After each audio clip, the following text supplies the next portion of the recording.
ये बात सरकार याद रखे, ये लोकतंत्र है, जिनका वोट होगा उनका राज होगा, और जिनकी संख्या ज्यादा होगी इनके हितों की रक्षा वो खुद करेंगे।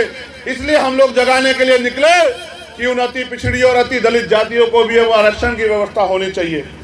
लेकिन सम्मानित साथियों, ये लड़ाई, जिस लड़ाई की शुरुआत के दौर में आज फिर हम दोबारा से खड़े हुए हैं, ये सामाजिक परिवर्तन, आर्थिक मुक्ति का आंदोलन, इस आंदोलन को सफल बनाने के लिए भी आपको मेरी बात पे गौर करना पड़ेगा।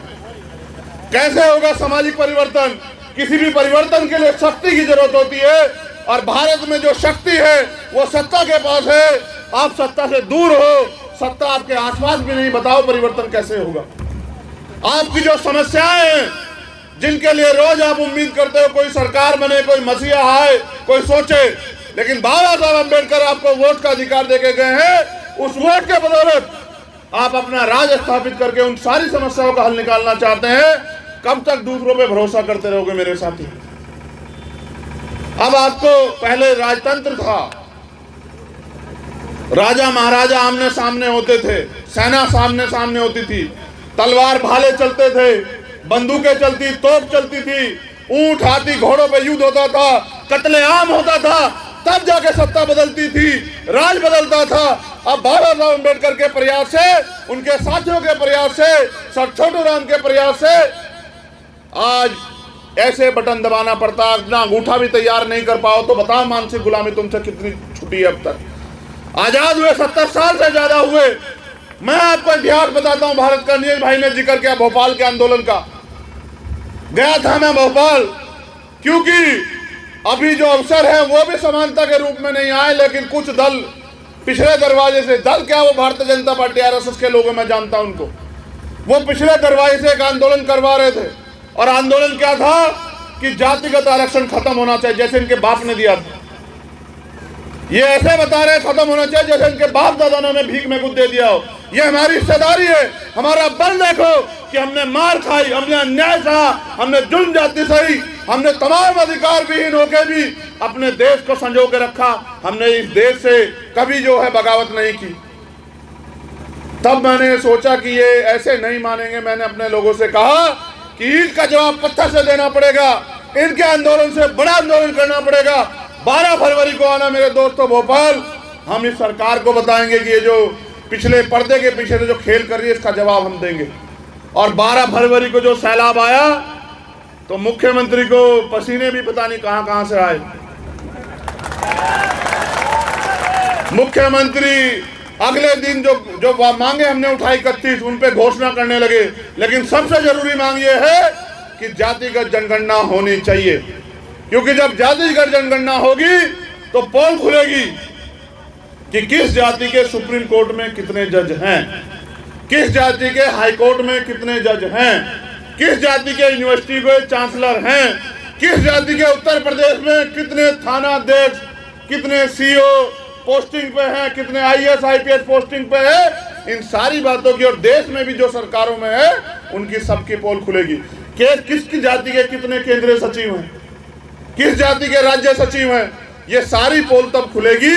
कौन इस देश में भ्रष्ट व्यवस्था बना रहा है?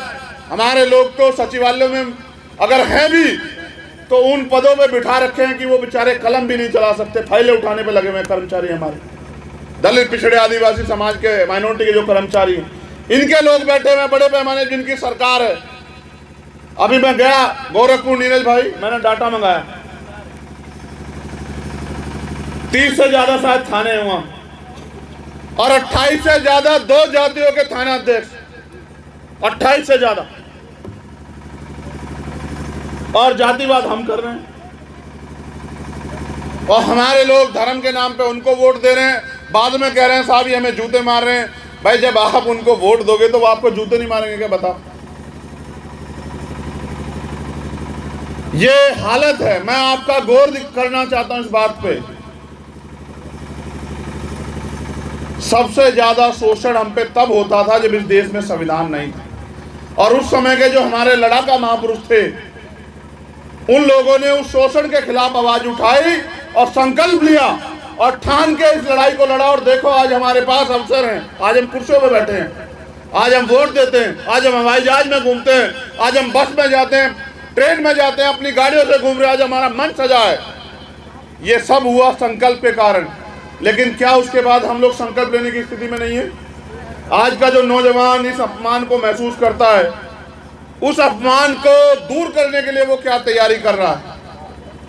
अगर तैयारी करनी ही है तो ये करो कि किस तरह से इस देश की राज व्यवस्था पे हमारे लोग काबिज हों, क्योंकि जिनका राज होता है उनकी बहन बेटियों के साथ कोई अत्याचार नहीं करता। जिनका राज होता है वो किसी से कुछ नहीं मांगते।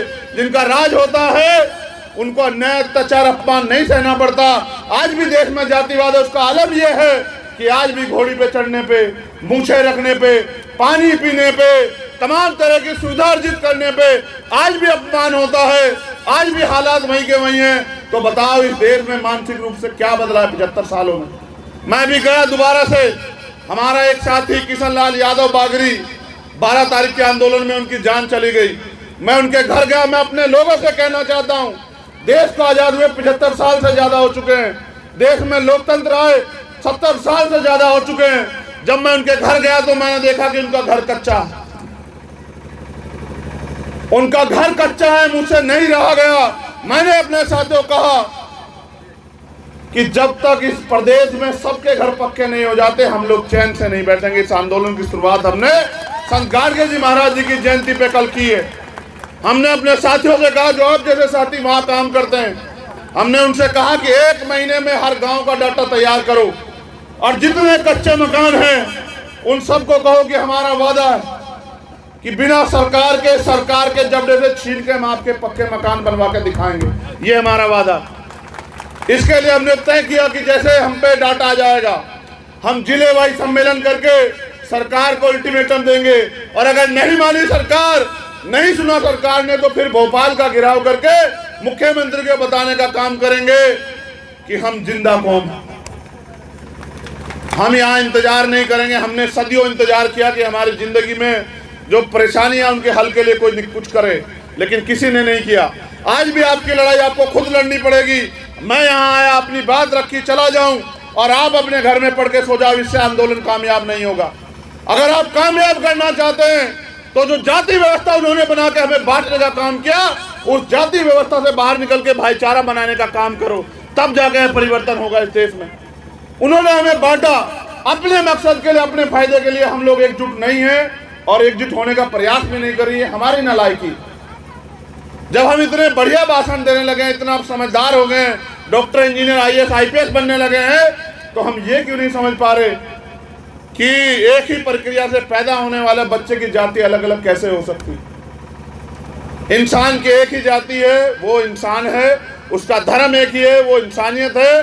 और भारत में अगर सबसे बड़ा ग्रंथ कोई है जो मानव को समान अवसर, सम्मान, स्वाभिमान का जीवन देता है, तो बाबा साहब अम्बेडकर द्वारा लिखित इस आजाद भारत का संविधान है, जो इंसान को इंसान की पहचान देता है। तो मैं आपसे कहने आया कि हम एक प्रयास कर रहे हैं संयुक्त रूप से कि दलित, पिछड़े, आदिवासी और माइनॉरिटी के लोगों में भाईचारा बने। इस भाईचारे की जो भी कीमत चुकानी पड़े उसके लिए हम लोग तैयार हैं। लेकिन मैं आपसे भी कहता हूं, जो नीचे काम कर रहे हैं हमसे साथी हमारे, कि वो भी जमीन पे इस भाईचारे को बनाने का काम करें, क्योंकि जब तक इस देश में भाईचारा नहीं बनेगा तब तक आपके अंदर बल पैदा नहीं होगा। जब तक बल पैदा नहीं होगा तब तक आपकी समस्याओं का हल नहीं होगा। इस देश में आपके पास 2 रास्ते हैं, क्या तो हाथ फैलाओ या फिर हाथ ताकतवर इकट्ठा मुट्ठी बनाओ और अपने अधिकार ले लो। आपको फैसला करना है आपको क्या करना है। ये मैं एकता बनाने के लिए प्रयास करूंगा, मैं और मेरे साथी। ये हमारी एकता को तोड़ने के लिए काम करेंगे। आपके जमीन पे आप लोग नीचे रहते, गाँव में, कस्बों में, गलियों में, आपकी जिम्मेदारी है कि वो एकता टूटनी नहीं चाहिए। ये झगड़े कराएंगे, फसाद कराएंगे, झूठ बोलेंगे, गुमराह करेंगे, आरोप लगाएंगे, आपकी जिम्मेदारी यह है कि ऐ मेरे भोले वाले सीधे साधे समाज के लोगों, अब तो अपनी जिम्मेदारी को समझो, एकजुट हो जाओ, अपने भाई का हाथ पकड़ो, उसकी टांग मत खींचो। अगर आज भी एकता नहीं करोगे तो वो दिन दूर नहीं कि जब इस देश के संविधान को ये लोग कुचल के आपको और मुझको जानवरों जैसा जीवन जीने के लिए वापस उस अंधियारे में लेके जाएंगे। क्या आप उस जीवन को जीने के लिए तैयार हो? जवाब दो मुझे, क्या आप उस जीवन को जीने के लिए तैयार हो? नहीं हो तो उस जीवन को वो दिन ना आ जाए, उसको रोकने की क्या तैयारी है आपकी? क्या जयंती मना के रोक लोगे? क्या जय भीम का नारा लगा के रोक लोगे? जब तक आप जमीन पे समाज में भाईचारा पैदा नहीं करोगे और उनको संगठित करके आगे की लड़ाई मजबूत करने का काम नहीं करोगे, तब तक हम लोग कामयाब नहीं हो सकते। उत्तर प्रदेश में आपने बड़े बड़े रहनुमा चुने, इसलिए मैं थोड़ा सा उत्तर प्रदेश से दूर रहता हूं कि ठीक है भाई, आपको अभी मेरी जरूरत यहां नहीं है, अभी आपको उन रहनुमाओं पे भरोसा है, मैं आपको निराश नहीं करूंगा, आप भरोसा करो। लेकिन याद रखना कि ये लड़ाई, ये युद्ध है, युद्ध, और युद्ध में कोई भेड़ बकरी नहीं उतारता, सब लोग योद्धा उतारते हैं। आप अगर उनको योद्धा समझते हो तो उतारो, वरना दो मेरा साथ। अगर मैं गारंटी देता हूं आपको, आप घोषणा पत्र बना के दो, मांग पत्र, उसको घोषणा पत्र बनाने का काम उत्तर प्रदेश में हम लोग करेंगे, अगर हम लोग हमारा साथ दोगे तो। जिन समस्याओं के लिए आप उम्मीद करते हो सरकार करेगी, मैं आपसे वादा करता हूं, आप मांग पत्र बना के दो, पहले ही दिन उसको घोषणा पत्र में लागू करके और आपके अधिकार सुरक्षित करके आपको अगर गौरव का जीवन यहां नहीं दिया, क्योंकि ये भारत, जिन लोगों ने इतिहास लिखा उन्होंने तो पता नहीं किस का देश बताया, लेकिन ये सम्राट चंद्रगुप्त मौर्य का देश है, ये सम्राट अशोक का देश है,